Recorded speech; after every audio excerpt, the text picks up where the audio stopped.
ബംഗളൂരുവിലെ ദേവനഹള്ളിയിലാണ് ഞാനിപ്പോൾ ഉള്ളത്. ഒപ്പം എൻ്റെ പ്രിയ പത്നിയുമുണ്ട്. ടിപ്പു സുൽത്താനെ കേട്ടിട്ടില്ലേ? ടിപ്പു സുൽത്താൻ ജനിച്ച ഒരു സ്ഥലമാണിത്. ഇവിടെ വലിയ കോട്ടയോ കൊത്തളങ്ങളോ ഒന്നുമില്ല.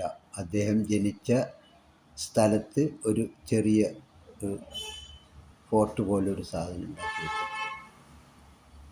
ടിപ്പു 1750 നവംബർ 20-നാണ് ഇവിടെ ജനിച്ചത് എന്നാണ് ചരിത്രം പറയുന്നത്.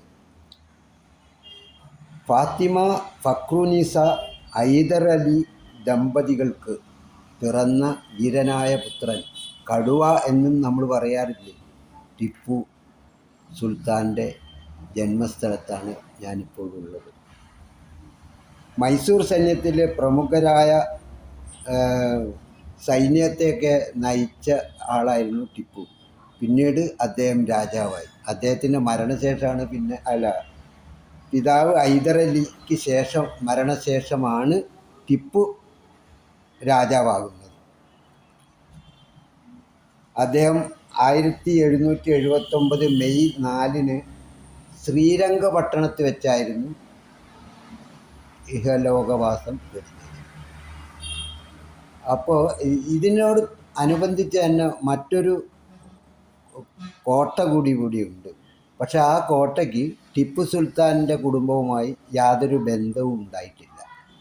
അത് വേറൊരു കൂട്ടരാണ്. ഇനി ഞാൻ അവിടേക്കാണ് പോകുന്നത്.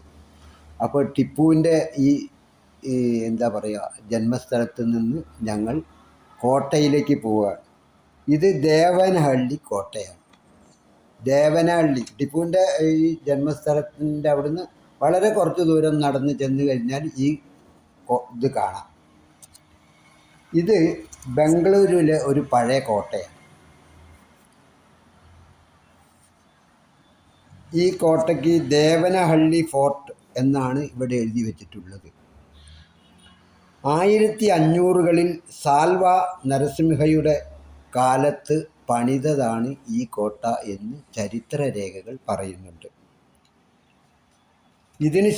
അന്ന് ഇത് മണ്ണുകൊണ്ടുണ്ടാക്കിയൊരു കോട്ടയായിരുന്നു എന്നാണ് ചരിത്രത്തിലുള്ളത്. പിന്നീട് 1710-ൽ അവധി വംശത്തിലെ നാദപ്രഭു കുടുംബം ഈ ഫോർട്ട് കല്ലിൽ പണിയാൻ തുടങ്ങി. അങ്ങനെ ഒരു പുതുക്കി പണിത ഒരു കോട്ടയുടെ അവശിഷ്ടങ്ങളിലൂടെയാണ് ഞാനിപ്പോൾ ഇങ്ങനെ നീങ്ങുന്നത്. എന്ത് തന്നാലും ഒരു വല്ലാത്ത ഒരു കാലത്തെ ഓർമ്മകൾ ഇങ്ങനെ. ഈ അവധി വംശത്തിനെ കുറിച്ചൊന്നും പൊതുവേ നമ്മളൊന്നും അധികം പഠിച്ചിട്ടുണ്ടാവില്ല. കർണാടകയിലുണ്ടോ എന്ന് എനിക്കറിയില്ല.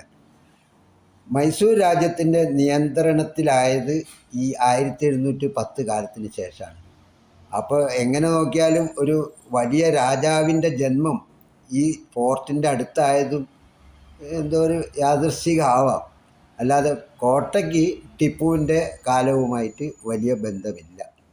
ടിപ്പു സുൽത്താൻ ഭരിച്ചതുമൊക്കെ മൈസൂരിലായിരുന്നു.